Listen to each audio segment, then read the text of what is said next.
आज जब आप अल्पमत में दिखाई दे रहे हैं, क्योंकि आप जानते हैं कि आपका जो वोट है वो खिसकता जा रहा है कहीं ना कहीं, तो आप इस तरह का भ्रम फैलाने के लिए ये संशोधन बिल लेकर आए हैं, क्योंकि आपका केवल एक ही लक्ष्य है कि जो डेटा, जो कास्ट सेंसस का डेटा, जो जातिगत जनगणना का जो डेटा आएगा, जिससे सबकी भागीदारी सुनिश्चित होगी, निश्चित होगी, आप इससे भागना चाह रहे हैं और आप डीलिमिटेशन की प्रक्रिया से इसीलिए सेंसस को हटाना चाहते हैं, या 20 या 25 साल के सेंसस का आप प्रयोग करना चाहते हैं। आप कहते हैं आप महिलाओं की हितैषी है, आप महिलाओं के बारे में सोचते हैं, लेकिन आज जब मैं यहाँ खड़ी हुई हूँ और जब पिछले कुछ दिनों पहले जब संसद चला और जब कैफ बिल आया, central arm forces police force bill आया, तब आपने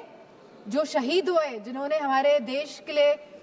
बलिदान दिया, जिन्होंने हमारे देश के लिए जो शहीद हुए हैं, आपने उनको शहीद तक का दर्जा नहीं दिया।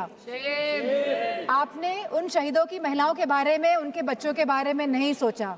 आज जब ये आप विधेयक लेके आ रहे हैं तो हमारी मांग है कि उन महिलाओं के सम्मान के लिए आप उन शहीद जनों को, शहीद जवानों को शहीद का दर्जा दें और साथ में आप उन्हें पेंशन देने का भी कार्य करें। अब जब महिलाओं की बात हो रही है तो आंगनवाड़ियों को क्यों छोड़ रहे हैं आप आंगनवाड़ियों को भी, जो इतने साल से संघर्ष कर रही है, जो गांव-गांव में संघर्ष कर रही है, आप उनको भी उनका मानदेय बढ़ाने का कार्य करें।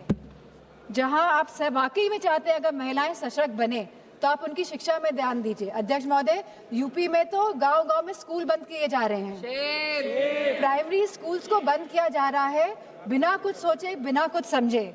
और स्वास्थ्य के जो हालात हैं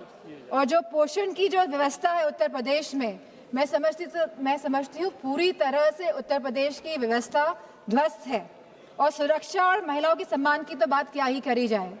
हमने देखा है जिस तरह हाथरस कांड हुआ, जिस तरह भारतीय जनता पार्टी के जो एमएलए सेगर जी का जो पूरा कांड हुआ, और लगातार जो उत्तराखंड में कांड हुआ, जब हमारे सांसद ने एक कविता कह दी तब तो विपक्ष दल की सब सांसदें खड़ी हो गई, उनका विरोध करने लगी, भरपूर तरीके से इन लोगों ने विरोध किया। लेकिन जब मणिपुर की घटना हुई तो कोई भी भारतीय जनता पार्टी के महिला सांसद खड़ी नहीं हुए। जब उत्तराखंड में 19 साल की लड़की को मार दिया गया, अंकिता भंडारी को, तब भारतीय जनता पार्टी की कोई भी महिला सांसद खड़ी नहीं हुई। पुरुषों से तो हमें उपेक्षा नहीं है, लेकिन कम से कम महिलाओं से तो हम ये उम्मीद करते हैं कि वो एटलीस्ट महिलाओं के लिए तो खड़ी हों। मैं जो ये मोह में है, सत्ता के जो मोह हो गया है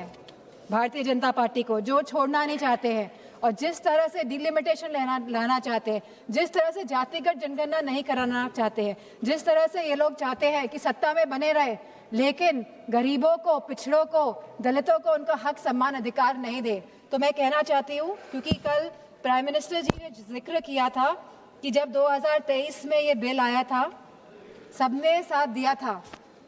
और तब साथ देने पे भी उनकी सरकार आई, लेकिन वो ये ना भूलें कि जब 2023 में बिल पास हुआ था, 2024 में इनकी सरकार आई थी, तो पहले पूर्ण बहुमत की सरकार थी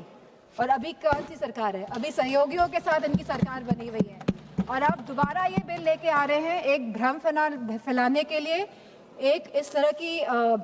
भूमिका बनाने के लिए। लेकिन अब जब 2029 में जब चुनाव दोबारा आएंगे तो मेरा पूरा मानना है कि भारतीय जनता पार्टी की सरकार जाने वाली है।